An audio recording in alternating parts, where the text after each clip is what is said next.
संदर्भामध्ये रिटायरमेंटच्या संदर्भामध्ये सरकारला झुकावं लागलंय पुन्हा एकदा, जसं की शेतकऱ्यांसमोर झुकलं? नाही, सरकार ज्या घिसाडगाईनं कायदे बनवत आहे आणि जनतेवर जनतेच्या माथी मारत आहे त्याचा परिणाम आहे। हे सगळे कायदे विरोधी पक्ष संसदेमध्ये नसताना मंजूर करून घेतले, आपल्याला माहीत असते। विरोधी पक्षाला निलंबित करून त्याच्यावर चर्चा न घडू देता अशा प्रकारचे अनेक कायदे जेव्हा मंजूर केले जातात तेव्हा अशा प्रकारे जनतेचा उठाव होतो। केजरीवाल को सम्मान किया, वो आज नहीं जा रहे, लेकिन बीजेपी ने तंज कैसा है कि केजरीवाल आखिर किससे डर रहे हैं? मैं केजरीवाल जी को पहचानता हूं, उनकी हिम्मत और जिगर हमें मालूम है।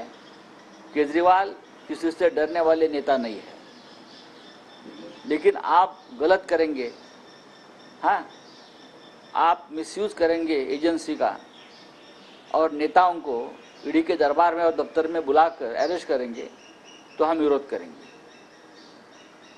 हम आपके पास अब तक 50 इस प्रकार की कंप्लेंट भेजी है जो बीजेपी में है, आप उनको क्यों नहीं बुलाते? उनको तो आप कैबिनेट मंत्री बना दिया सबको महाराष्ट्र में और देश में। असम के मुख्यमंत्री के ऊपर कौन सी केसेस थे आप देखिए ना।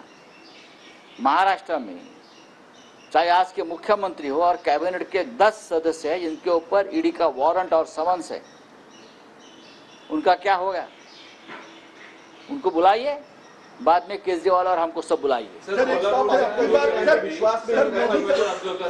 लोकसभा चुनाव से पहले नारा दिया गया है कि तीसरी बार मोदी सरकार, अब की बार 400 के पार। हाँ, ईवीएम है ना, ईवीएम है तो मुमकिन है, ये नारा होना चाहिए।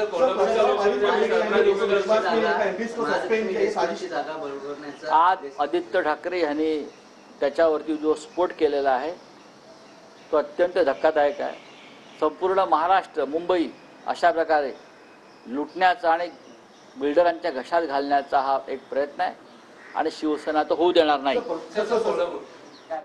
तर खासदार संजय राऊत यांनी महानंदवरून पुन्हा एकदा केंद्र सरकार आणि राज्य सरकारवर जोरदार निशाणा साधलाय। नव्या कायद्यांवर केंद्र सरकार चर्चा देखील करत नाही असं संजय राऊत यांनी म्हटलंय।